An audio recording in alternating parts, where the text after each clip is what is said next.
Hello everyone, I'm Colin Graham. I'm the animation director on Watch Dogs, and today I'm excited to present to you a vertical slice of the Watch Dogs free roaming experience. So actually, this is not a mission.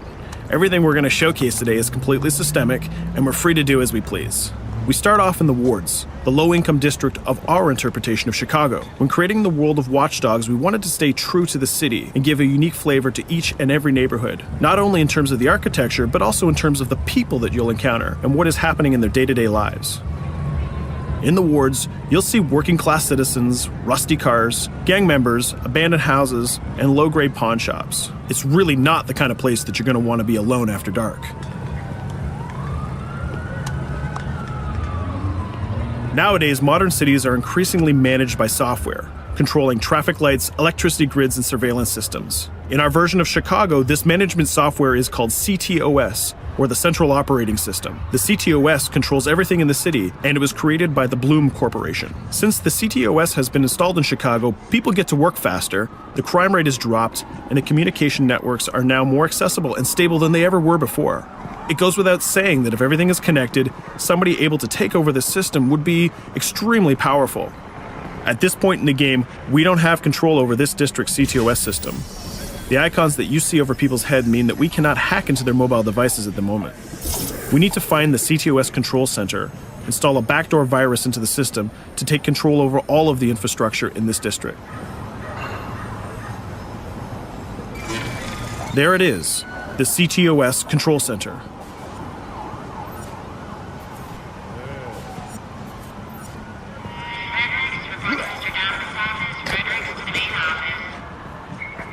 Watch it. You're walking someplace you got no business. It's heavily guarded. Let's see if we can find the server access codes from a distance. With cameras, we can explore restricted areas without being spotted, tag different guards, and access details on their lives. What the hell is she doing with that weasel motherfucker? It seems that Bloom employees all have a sort of shady past. There it is, the access code to the server room. Unfortunately, we can't access the server via the cameras. We need to sneak inside. One thing that was really important to us when we designed Watch Dogs was to fully support different player styles. Every situation in the game can be tackled the way the player sees fit. In this situation, we can go all out guns blazing, completely stealth without the guards ever seeing us, or we can hack from a distance without ever setting foot inside the restricted area. Let's hack this forklift. Aiden can use the environment to distract and lure guards. Pretty much anything you hack has multiple functions. So, for example, you could use this forklift to access the roof, or you could use it to create cover. Hacking in Watch Dogs is all about player expression. Let's set an improvised explosive device so we can hack it a little bit later.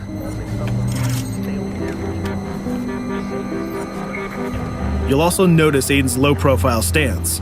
This indicates when the guards are unaware of our presence. We'll try to reach the upper level of the building to see if we can gain a vantage point over our opponents. Everything in the environment can be hacked, so we're going to make some dynamic cover. That's how you spend a day off. Some quality meat. We'll use this forklift to lure the guard towards our IED that we set earlier. Let's see how this plan unfolds. You're working them on.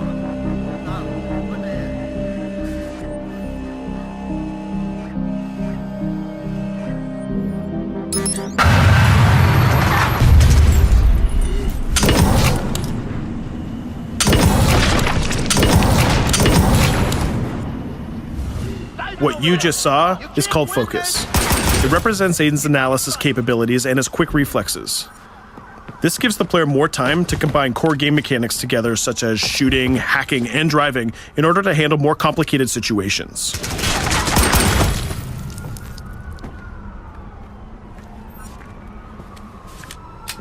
Now we can access that control room.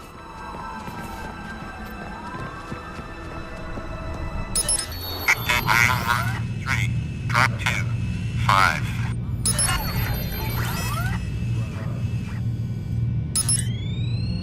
Now we'll be able to hack all of the devices connected to the CTOS within the districts. Thousands of cameras, traffic lights, the electricity grid, and most importantly, all of the citizen information profiles. We can also benefit from the Chicago Police Department Crime Prediction System, which uses facial and pattern recognition to spot potential criminals or potential victims. Since this is a pretty rough neighborhood, I'm pretty sure we're going to stumble on some suspected criminal activity pretty soon.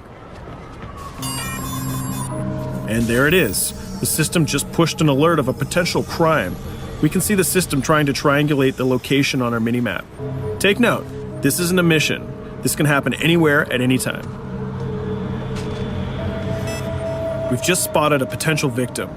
It's always up to the player if he wants to investigate or not, to take action or not. So let's see how this turns out. Yeah, you're right. Could I just...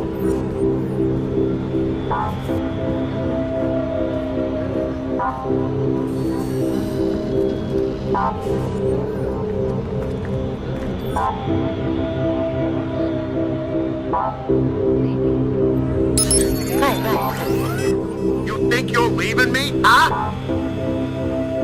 Jesus, I told you to stay away from me! You belong to me now. Get it? You better leave or I'll call the cops! I'll fucking kill you, goddammit. Get off! Yo! That was close. Good thing that we intervened. We managed to prevent the crime, but we triggered a chase. From here, the criminal's behavior is unpredictable. He can try to get away, shoot back at us, surrender, or call for backup.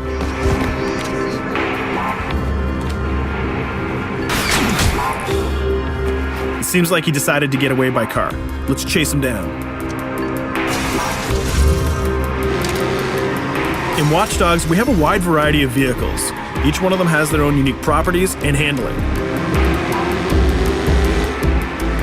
Let's see how we can use the CTOS to our advantage to neutralize this criminal and leave the cops to deal with him later.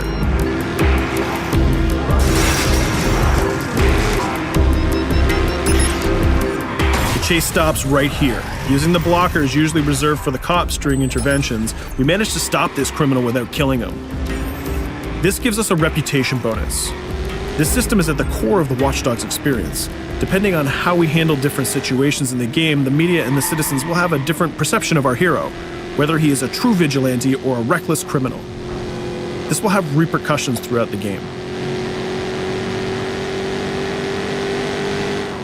Now, let's head for the Loop, the historical district of Chicago, where you're going to find the most iconic buildings in the city.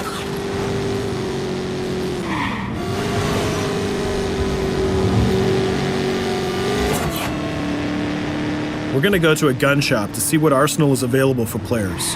The economy is a big part of Watch Dogs. Players will be able to grow their arsenal with weapons and craft their tools in order to increase their power and their hacking abilities.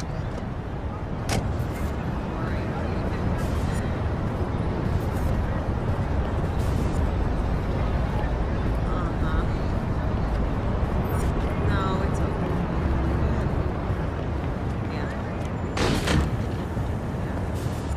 You will find all of the weapons that you would expect in a traditional shooter. Pistols, assault rifles, guns, sniper rifles, and grenade launchers, just to name a few. A lot of bullets were fired in our last encounter with the CTOS guards. Let's stock up on some more ammo. Finding everything.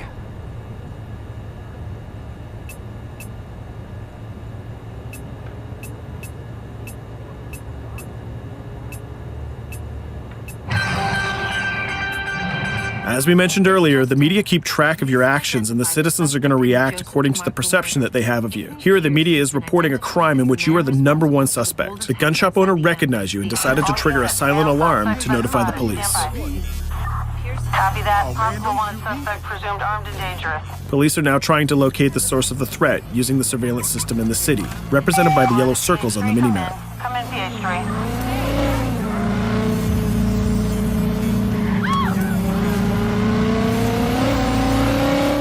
Aiden is able to stall their efforts by hacking into their communication systems while avoiding the scanning areas.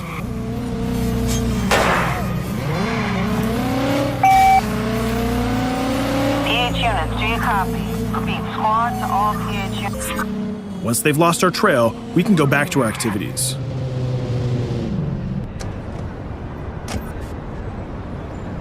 One thing that Bloom did to win over the population of Chicago with the CTOS project was to install free Wi-Fi hotspots throughout the city. Free Wi-Fi is cool, but not very safe with someone like Aiden Pierce around. Hacking into this box is going to give us access to every device that's connected to it. So let's see where that brings us.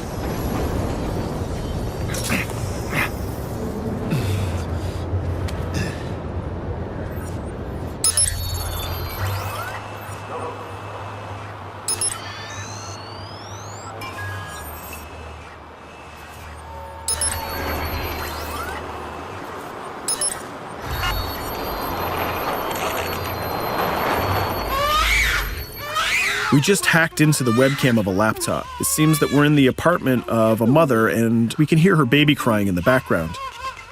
Her bank information is in her mobile phone sitting right there on the table in front of us.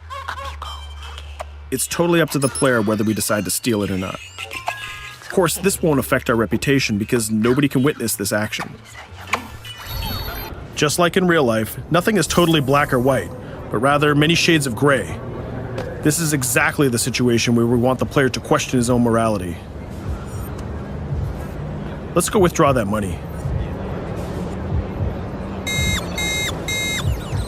If you think that you're alone, think again. Aiden is not the only hacker in town. Someone's trying to install a backdoor virus on Aiden's phone in order to steal a portion of the information that he's gathered through the game so far. First, we're gonna have to reach the area where the signal is coming from.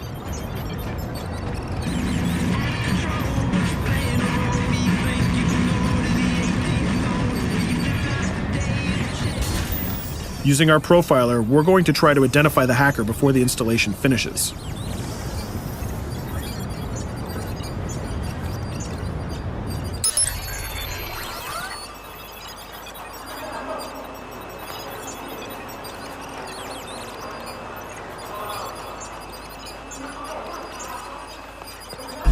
There he is. In Watch Dogs, things aren't always what they seem to be.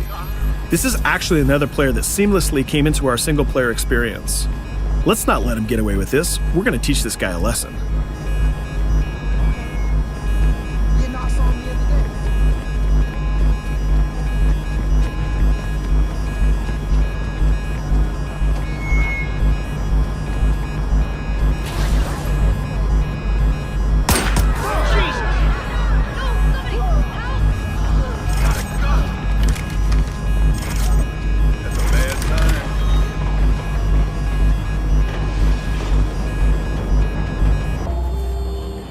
We stopped the hack, but the hacker managed to get away. I don't know about you, but we can't let this pass by.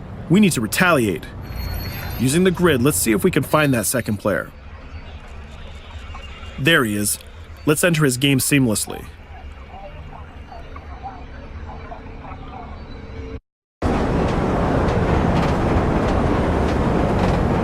The second player is not yet aware of our presence. If we act carefully, he might think that we're one of the many NPCs in the city.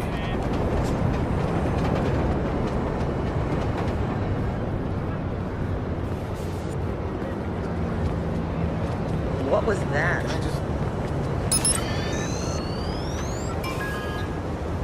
So let's find a place to hide and start hacking. What's going on?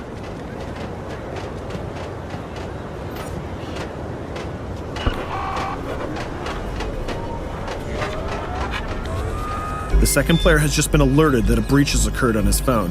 He's trying to find us using his profiler.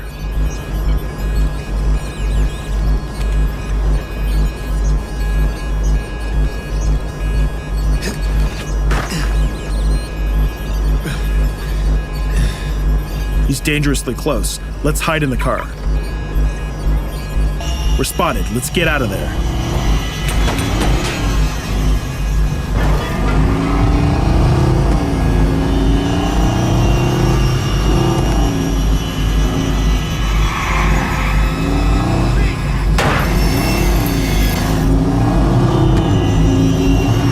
Let's set up an ambush right here. By dragging the other player back here into the alley, we make sure that no civilians get hurt during the firefight. We didn't succeed in hacking the second player, but we did get a little bit of revenge.